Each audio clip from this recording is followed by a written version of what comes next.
Nak masuk bulan 1 dah ni. Berapa orang terpilih permanent ni? Tahu kena tengok line up 2026. Berapa orang terpilih permanent.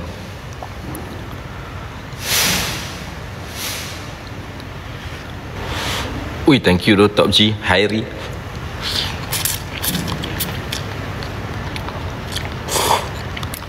Bagilah clue mana boleh. Dia orang pun tak tahu yang dia orang superstar ke, talent terbaik ke, award-award ni ke. Takkan saya nak bagi clue awak. Tak ulok akan lagi. Tak.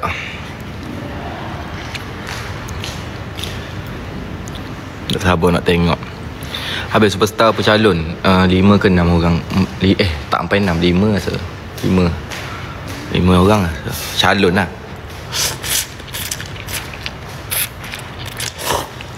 6.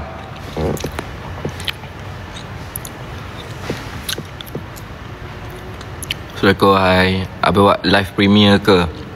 Saya akan buat premiere. Tapi tak ada, Malaysia tak ada live. Tak dapat nak live. Siapa yang tengah kecek tu?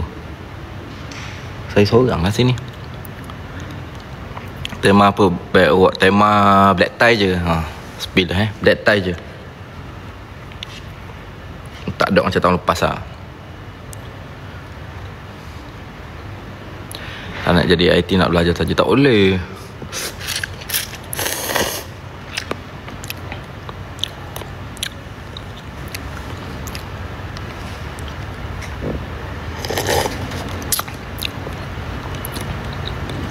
Kenapa ada orang kat belakang?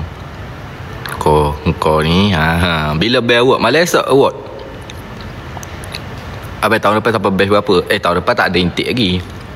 Tahun depan intake line up 2026. Maksudnya siapa yang ada 2026.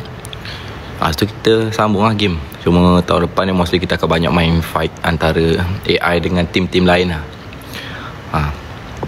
Kau cakap korang nak kita orang fight dengan siapa? Apa-apa konten.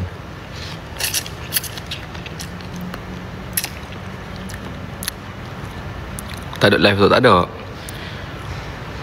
Betul-betul tak ada live, sorry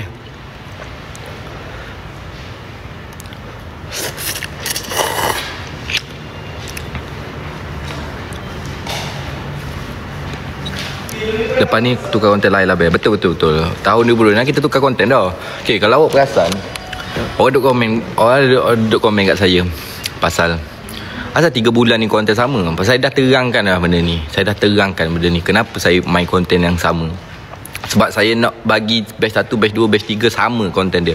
Sama apa yang dia orang buat, apa yang dia orang main, apa yang dia orang boleh perform. Sebab ini adalah untuk intake bulan 1. Okay, mostly sama lah. Tak ada lah exact sama. Sebab batch 1 tu dia ada trip, so tak sama gitu. Jadi saya nak bagi semua orang yang masuk sementara, sebab kan ada kemasukan permanent kan, nak bagi game tu lebih kurang sama. Saya tak nak beza sangat.